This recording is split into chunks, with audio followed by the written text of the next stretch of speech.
Hi, this is Mary Beth Shaw from StencilGirl Products. Welcome to my vlog.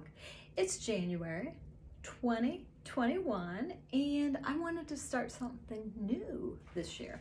So this is the first month of Ask Me Anything. And the people that get picked, the questions that get answered, get a gift certificate from StencilGirl. So hopefully it's a win-win. And there were so many good questions. It was really hard to pick.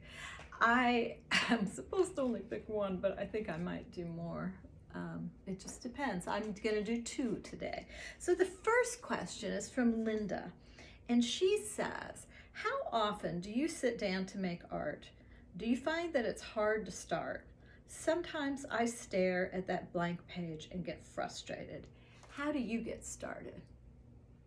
That's a really good question, Linda. And I think there are a lot of people who can relate to this one. Yeah, it is. That blank page is a tough one. And what I will do is I will sit down and I just do anything to the page to get rid of some of the white. My two go-tos, the first one would be to take some sort of a pencil, or it could be any kind of pencil, just a normal writing pencil, it could be a watercolor pencil, anything, and just scribble some on the page. My second go-to would be to glue some stuff down, some collage parts. And typically I would stay kind of neutral if I'm doing that. But I wanted to talk a little bit more about this because the first part of the question is, how often do you sit down to make art? And I've had issues with this because there have been times where I was looking for that big expansive time, like that 8-hour stretch of time where I could go into my studio and lose myself in my art, and it just wasn't happening. I was immersed in running the business, trying to balance, you know, my personal needs, the needs of my family, plus running the business, and it was all coming to just like a collision. And I was never getting that big block of time that I longed for. And I finally came to the conclusion that maybe it doesn't have to be about that huge block of time. Maybe, just maybe, you can do something in 10 minutes that might feed your soul. It might prepare you for the next time you have an art making session, or who knows. So start different goals, set different guidelines for yourself. When I'm in those tough times, here's what I do. I take some old piece of vintage, like a ledger or even some text or something like that that I might want to work with later, something pretty neutral. And I lay it down on my table and I spritz it with water, and then I just fling some watercolor paints on it and let them all drift together. And I'll pick it up and drip them each way and lay it back down and go to bed.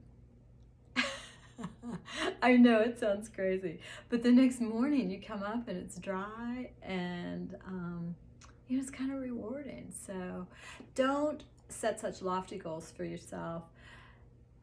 Try to set up smaller times where you could do more bite-sized parts of your job, or consider some of my other tips. I appreciate the question, Linda. Thank you.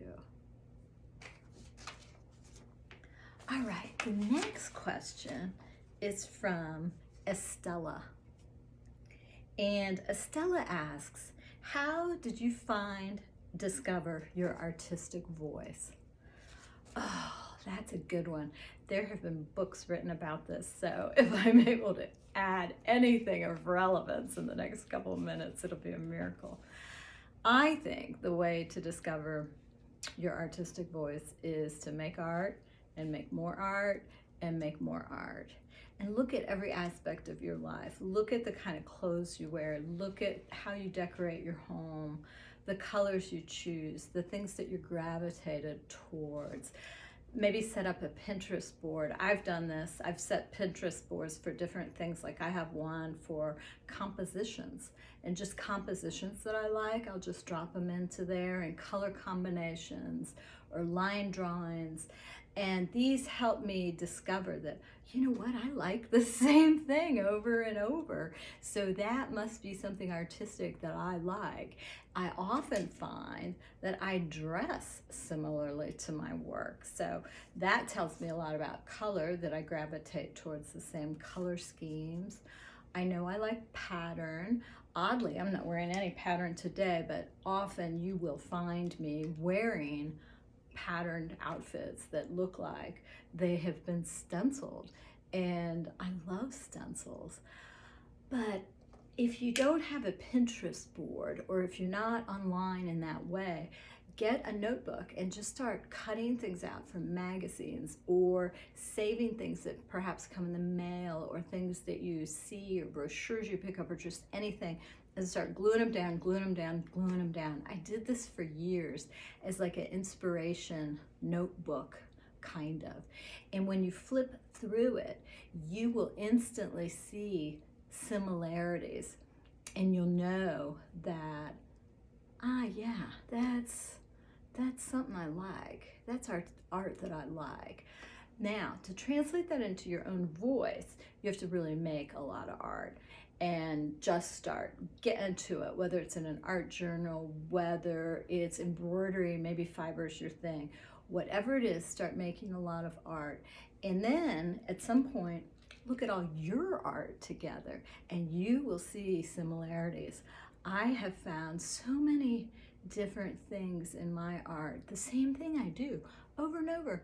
I didn't even have a sensation that I was doing it, but certain compositions, marks that I make, or the way I will drips, I'm obsessed with. Skewers, I love like dragging skewers through stuff.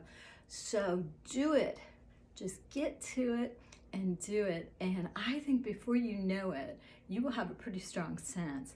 You may already be getting a sense of your own artistic voice.